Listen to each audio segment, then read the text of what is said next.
नमस्कार मित्रों। बहुत आश्चर्य भी मुझे हो रहा है और बहुत अच्छा भी लग रहा है कि आप मेरी वीडियोस को बहुत पसंद कर रहे हैं। 600-700 लोग से भी ज्यादा उन वीडियोस को देख रहे हैं। उसके बाद आप मुझे फोन भी करते हैं, उन पर अपनी टिप्पणी भी दे रहे हैं। ये बहुत सुखद विषय है मेरे लिए और उसका मुझे ऐसा प्रत्युत्तर मिलेगा, मुझे इसकी उम्मीद नहीं थी कि जिस तरह से साहित्य और राजनीति को जोड़ने का एक छोटी सी कोशिश, छोटा सा प्रयास मेरा रहा है, आप सब ने उसको बहुत सराहा है। आप सबका बहुत बहुत धन्यवाद। आज जो मैं दोहा लेके आपके समक्ष उपस्थित हुआ हूं, हम उसको पढ़ते और पढ़ाते आए हैं, लेकिन किन संदर्भों में हम उसको ढाल सकते हैं, आज हम ये देखेंगे। जो रहीम उत्तम प्रकृति, का करी सकत कुसंग, चंदन विष व्यापत नहीं, लपटे रहत भुजंग। जो रहीम, इससे पता लग जाता है कि ये दोहा रहीम का है। और रहीम ने क्या खूबसूरत ये दोहा कहा है और कहां प्रकृति से उसने उपादान ग्रहण किए हैं, इसमें हम इस दोहे में वो देखते हैं। इस दोहे का पहले हम लोग अर्थ समझ लें। कार जो रहीम उत्तम प्रकृति, जिनका स्वभाव उत्तम होता है, जो बहुत अच्छे होते हैं, जिनके स्वभाव में सारे सद्गुण, अच्छे गुण मिलते हैं, जिनको हम आमतौर से कहते हैं। का करी सकत कुसंग, अगर कुसंगति में भी वो रहे या कुसंगति उनके पास आ जाए तो उनका कोई भी उस पर असर नहीं पड़ता। जैसे चंदन विष व्यापत नहीं, ऐसा कहा जाता है कि जंगलों में जहां पर चंदन के वृक्ष होते हैं, सर्प उसके इर्द गिर्द लिपटे रहते हैं, सर्प उसके आसपास आ जाते हैं। इसमें भुजंग शब्द बहुत गौर करने लायक है। लपटे रहत भुजंग, कि चंदन के वृक्ष से यदि सर्प लिपटे रहें तो भी वो उसकी सुगंध को प्रभावित नहीं कर पाते। अर्थात एक अच्छा व्यक्ति अच्छा ही रहता है, चाहे कितने भी बुरे लोग उसको चारों तरफ से घेर लें। आज के संदर्भ में मुझे ये दोहा पूरी तरह चरितार्थ प्रतीत होता है। थोड़े से मुझे नाम लेने पड़ेंगे क्योंकि आजकल बहुत प्रत्यक्षतः सबके नाम लिए जा रहे हैं राजनीति में, तो मैं भी उनसे परहेज करता हुआ नहीं चल रहा हूं। उसको मैं अब कुछ को मैं इशारे में कहूंगा, कुछ को आप स्पष्टता समझेंगे। चंदन का वृक्ष कौन है आज की तारीख में, ये निर्णय करना बहुत मुश्किल है। अनेक चंदन के वृक्ष हमको नजर आ रहे हैं जो घोषित करने की कोशिश कर रहे हैं कि मैं चंदन और सारी सुगंध मुझ में व्याप्त है, लेकिन ऐसा है नहीं। चंदन कौन? चंदन हमारे वर्तमान प्रधानमंत्री यानी नरेंद्र मोदी जी।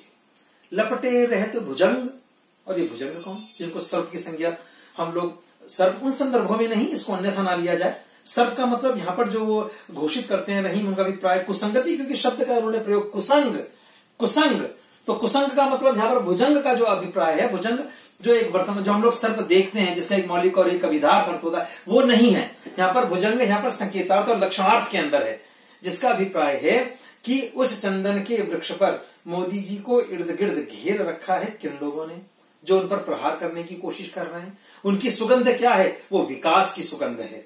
जो उन्होंने विकास पिछले 5 सालों में किया, वो विकास की सुगंध है।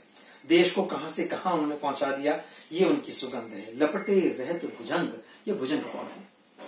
पूर्णतः फिर दोबारा मैं एक बार फिर ईस्ट से चलूंगा, मैं पूर्वी भारत से चलूंगा।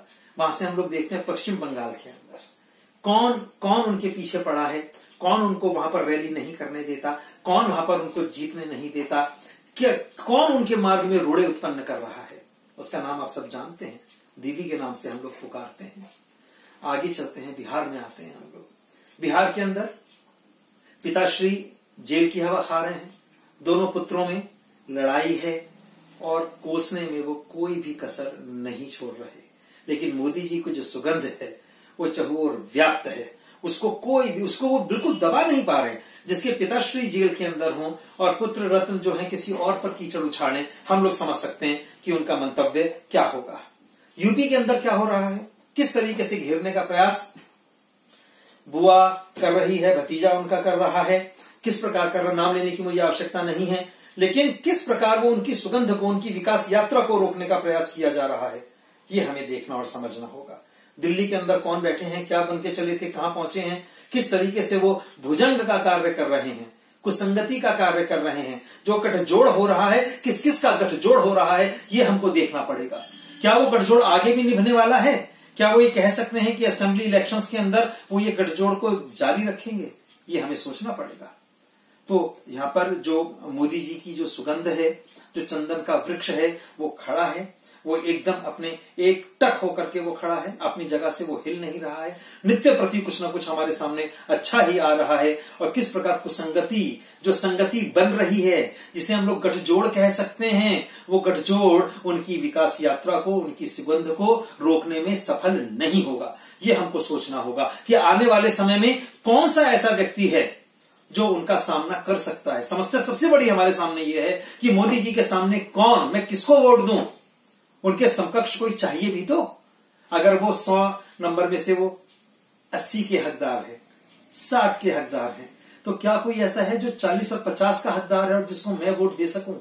ऐसा मुझे कोई नजर नहीं आता। सब उनको लपेटने में एक छोटी सी बात होती है, उनको घेर लेते हैं। हम लोग अंतरिक्ष में जाकर के विजय प्राप्त करते हैं। हमारे हाथ में एक बहुत बड़ी एक वैज्ञानिक तकनीक हाथ लगती है, लोग उसमें घेरना शुरू कर देते हैं।